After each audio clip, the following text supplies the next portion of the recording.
আসসালামু আলাইকুম। গায়ের পশম দাঁড়া করানোর মতন তথ্য উপাত্ত সামনে আসছে। আওয়ামী লীগ ফিরে আসছে।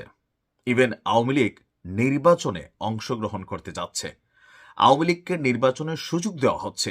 এমনই চাঞ্চল্যকর তথ্য আজকে গণমাধ্যমে আসলো যে ভারত বাংলাদেশের যে নিরাপত্তা উপদেষ্টা ছিলেন, কয়েকদিন আগে আমাদের নিরাপত্তা উপদেষ্টা খলিল সাহেব, তিনি আপনার সম্প্রতি ভারত সফর করে আসছিলেন। সেখানের যে জাতীয় নিরাপত্তা, তার সাথে নিরাপত্তা উপদেষ্টার সাথে কিন্তু একটা বৈঠক হয়েছিল।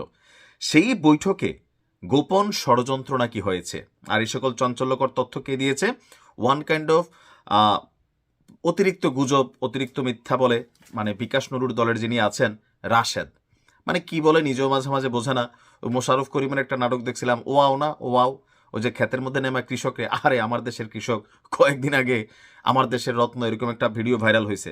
তো রাশেদ যে এই তথ্য দিছে, রাশেদের কোন গোয়েন্দা সংস্থা এই তথ্য দিচ্ছে, সেটা হচ্ছে একটা প্রশ্ন। মানে এরা মাঝে মাঝে এমন কথা বলে পুরো দেশের মধ্যে আউলাই ফেলে। আচ্ছা, কি বলছে?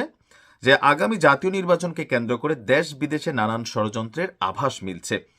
গণ অধিকার পরিষদের সাধারণ সম্পাদক রাশেদ বলছে, বাংলাদেশ এবং ভারতের নিরাপত্তা উপদেষ্টাদের সাম্প্রতিক যে বৈঠক ছিল, সেই বৈঠকে নাকি আওয়ামী লীগকে আসন্ন নির্বাচনের সুযোগ করে দেওয়ার বিষয়ে আলোচনা হয়েছে। তো ওই সময় কি রাশেদের কোনো লোক ওইখানে উপস্থিত ছিল বা এদেরকে পাত্তা দিচ্ছে, ওই লেভেলে গেছে? এদের কাজই হচ্ছে দেশে গুজব ছড়ানো। আওয়ামী লীগ থাকতো এরা সারাদিন গুজব ছড়াইতো, এখনো গুজব ছড়ায়। এই দলটাই গুজববাজ হয়ে গেছে। রাশেদের দাবি, রাজনৈতিক মহলে আলোচনার ঝড় তুলেছে। অবশ্যই ঝড় তোলার কথা, কেউ ইয়ানাফসি পড়তেছে, শেখ হাসিনা বাংলাদেশে আসবে, আওয়ামী লীগ নির্বাচন করবে, এই ঘোষণা আসার পর এই দেশে অর্ধেক মানুষ আবার গর্তের মধ্যে ঢুকে যাবে। এটাই হচ্ছে বাস্তবতা। আর এর মধ্যে রাশেদরা সবার আগে দৌড়ে পালাই যাবে, এটাই হচ্ছে বাস্তবতা। এটা নিয়ে ভয়। এখন রাশেদের দাবি যে সংশ্লিষ্ট কোনো রাষ্ট্রীয় পক্ষ এ পর্যন্ত কোনো বিষয়ে মন্তব্য করেনি। তা আমরা তো দেখছি না, আমরা তো দেখছি প্রধান উপদেষ্টা বলছেন যে আওয়ামী লীগকে নির্বাচনে আনার সুযোগ নেই, এরকম তথ্যই তো দেখছি। নির্বাচনের তফসিল ঘোষণা হচ্ছে, আওয়ামী লীগের রাজনৈতিক নিষেধাজ্ঞা দল থেকে ওঠে নাই, ট্রাইব্যুনাল 1 আন্তর্জাতিক অপরাধ আদালতের যে বিচার, সেখান থেকে আমরা তো কোনো রকম আওয়াজ কোনো কিছুই দেখি না। কিন্তু রাশেদ জিন পাঠাইছিল সম্ভবত আমাদের নিরাপত্তা উপদেষ্টা খলিল সাহেবের সাথে, ওই জিন আইসা ওনারা নিশ্চয় সবকিছু বইলা দিছে, মানে এটাই তো মনে হচ্ছে।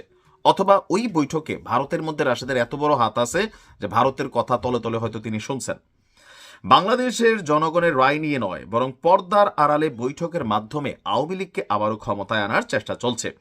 দিল্লি ও ঢাকার শীর্ষ নিরাপত্তা উপদেষ্টাদের মধ্যে অনুষ্ঠিত বৈঠকে নির্বাচনী প্রক্রিয়া, রাজনৈতিক পরিস্থিতি নিয়ে আলোচনা হয়েছে, যেখানে আওয়ামী লীগের জন্য রাজনৈতিক সুবিধা তৈরির বিষয়টিও বিবেচনায় নেওয়া হয়েছে বলে রাশেদের অভিযোগ। তার বক্তব্য, দেশের ভেতরে গণতান্ত্রিক পরিবেশ নষ্ট করা এবং বিরোধীদের রাজনৈতিক কার্যক্রম সীমিত করার মাধ্যমে নির্বাচনকে প্রভাবিত করার চেষ্টা করা হচ্ছে।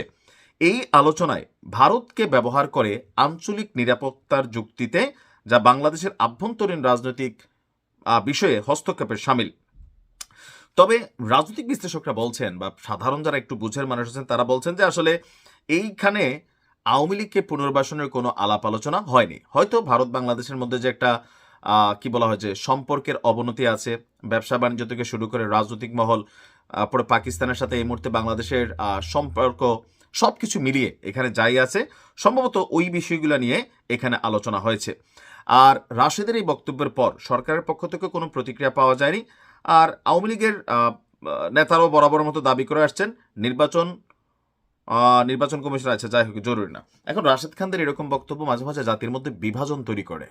পজিশনে দেয় নাকি মন যা আসে মাইক সামনে পাইলে বলে, এটা তারাই ভালো জানে। কারণ আমরা দেখছি ফারুক মাইর খাইছে, বিপিনুর মাইর খাইছে, রাশেদ এখনো বাইচা আছে।